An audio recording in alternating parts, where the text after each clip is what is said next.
Assalamualaikum warahmatullahi wabarakatuh. Alhamdulillahirabbil alamin wa bihi nasta'inu ala umurid dunya waddin wassalatu wassalamu ala asrofil anbiya'i wal mursalin sayyidina wa maulana Muhammadin wa ala alihi wa sahbihi ajma'in amma ba'du. Yang terhormat Bapak Abdul Irsyad Adim dan teman-teman yang menyaksikan video saya pada kali ini. Puji syukur Alhamdulillah atas limpahan rahmat dan karunia Allah sehingga saya dapat melaksanakan tugas pendidikan agama Islam offering G3 pada kesempatan kali ini. Dan tak lupa sholawat serta salam senantiasa kita curah limpahkan kepada junjungan kita Nabi Agung Nabi Besar Nabi Muhammad SAW yang senantiasa kita nantikan syafaatnya di yaumil akhir kelak. Di sini saya Talita Raisari Suara dari offering G3 Pendidikan Agama Islam dengan nomor NIM 20035161569 ingin sedikit menjelaskan tentang konsep tauhid dalam Islam. Pada zaman jahiliyah sebelum lahirnya Nabi Muhammad SAW, banyak sekali keyakinan-keyakinan yang dianut oleh penduduk Mekah Al-Mukarramah. Antara lain seperti Yahudi, Nasrani, Majusi atau menyembah api dan lain sebagainya. Adapun seperti di Indonesia seperti animisme atau percaya akan makhluk halus dan roh-roh, dan dinamisme percaya akan benda-benda tertentu yang dinilai memiliki kekuatan ataupun keajaiban seperti itu. Keyakinan seperti ini sudah ada sejak zaman manusia purba pada zaman dahulu. Ada pula keyakinan politisme. Politisme berasal dari kata poli yang berarti banyak. Oleh karenanya, politisme berarti memiliki banyak Tuhan yang disembah. Terbukti dahulu di Mekah terdapat sekitar 365 jenis berhala yang disembah. Mereka percaya semakin banyak Tuhan atau berhala yang disembah, maka semakin mudah pula mereka untuk mendapatkan pertolongan. Ada berbagai jenis berhala pada saat itu. Ada yang terbuat dari emas, perak, perunggu, kayu, bahkan batu biasa. Pembagian ini berdasarkan kasta sang penyembahnya, seperti contohnya dari kalangan bangsawan dan rakyat menengah ke atas. Biasanya mereka menyembah berhala yang terbuat dari emas. Kemudian untuk rakyat biasa yang dari kalangan menengah ke bawah akan menyembah berhala yang terbuat dari kayu ataupun batu biasa. Adapun berhala yang paling besar yang diletakkan di tengah-tengah Ka'bah pada saat itu bernama Hubal. Pada saat itu banyak penduduk Mekah yang mengelilingi Ka'bah dan menyembah Tuhannya masing-masing. Hal ini sudah dianggap biasa dan memang sebagian besar penduduk Mekah menyembah berhala pada saat itu. Namun ada beberapa penduduk Mekah, namun hanya minoritas yang berkeyakinan monoteisme. Monoteisme berarti hanya berkeyakinan terhadap satu Tuhan saja, yaitu Allah Subhanahu wa Ta'ala. Keyakinan ini sudah dibawa oleh Nabi sebelum Nabi Muhammad. Adapun penganut dari keyakinan ini antara lain Khadijah binti Khuwailid dan orang-orang tertentu lainnya. Kemudian setelah datangnya Nabi Muhammad SAW, beliau membawa risalah Islamiyah dan mengajak para masyarakat kafir Mekah untuk mengenal Allah dan sifat-sifatnya.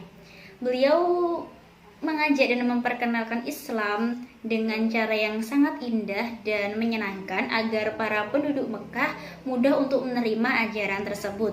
Walaupun banyak hinaan, cacian, bahkan ancaman pembunuhan yang diterima oleh Nabi Muhammad pada kala itu. Kemudian Nabi berpikir bagaimana cara memperkenalkan agama Islam kepada orang-orang kafir Mekah pada saat itu. Hingga suatu hari ketika Nabi Muhammad melakukan sholat, beliau sholat menghadap ke Ka'bah.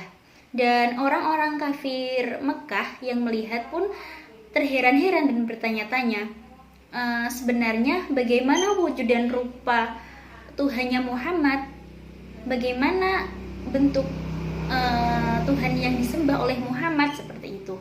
Maka pada suatu saat beberapa orang kafir Mekah mendatangi Nabi Muhammad dan bertanya, Ya Muhammad, sif lana rabbah. Wahai Muhammad, bagaimana bentuk dan karakteristik Tuhanmu?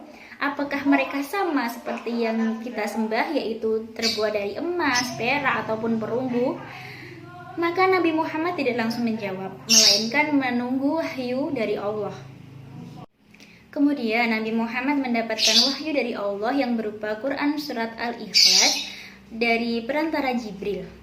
Allah berfirman, "Ya Muhammad, ketika ada yang bertanya seperti apa bentuk Tuhanmu, maka jawablah, Qul huwallahu ahad," yang berarti Allah itu Maha Satu atau Esa.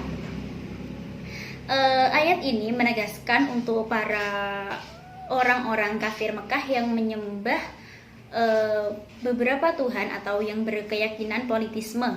Allah menegaskan bahwa hanya ada satu Tuhan, yaitu Allah yang Maha Esa. Kemudian Allah SWT juga menegaskan kepada orang-orang yang bergantung kepada selain Allah pada Quran Surat Al-Ikhlas ayat kedua yang berbunyi Allahus Shomad, yang berarti Allah itu tempat bergantung. Kemudian pada saat itu terdapat Kaisar Romawi yang berkeyakinan bahwa Tuhan itu Trinitas. Kemudian Allah menegaskan pada ayat ketiga yang berbunyi Lam yalid walam yulad, yang berarti Allah itu tidak beranak dan tidak diperanakkan. Ada pula ayat keempat yang menyebutkan bahwa walam yakullahu kufuwan ahad, yang berarti Allah itu tidak menyerupai apapun. Ayat terakhir ini digunakan untuk menegaskan kepada orang-orang yang berkeyakinan bahwa Tuhan itu berbentuk atau berwujud. Dari beberapa penjelasan tadi dapat diketahui bahwa Allah itu Maha Esa, Allah itu satu-satunya tempat bergantung, Allah itu tidak beranak dan tidak pula diperanakkan. Kemudian yang terakhir, Allah itu tidak menyerupai satupun makhluk yang ada di muka bumi ini. Hal tersebut yang seharusnya senantiasa kita tanamkan pada jiwa kita sebagai bentuk pengimanan kita terhadap keesaan Allah dan sifat-sifat mulia Allah. Dari sini pula kita bisa mengetahui mengapa Quran Surat Al-Ikhlas dinamai Al-Ikhlas, padahal tidak ada kata ikhlas sama sekali dalam tiap ayatnya. Hal ini karena ikhlas berarti bersih atau murni, dan Quran Surat Al-Ikhlas menjelaskan tentang keesaan Allah, tentang Allah tempat bergantung, Allah tidak diperanakkan, tidak beranak, dan Allah tidak menyerupai semua makhluk. Hal ini berarti Quran Surat Al-Ikhlas atau firman Allah ini bertujuan untuk membersihkan segala bentuk keyakinan-keyakinan menyimpang yang ada pada saat itu, atau keyakinan-keyakinan yang tidak menyembah selain Allah. Sekian penjelasan konsep tauhid dalam Islam menurut saya.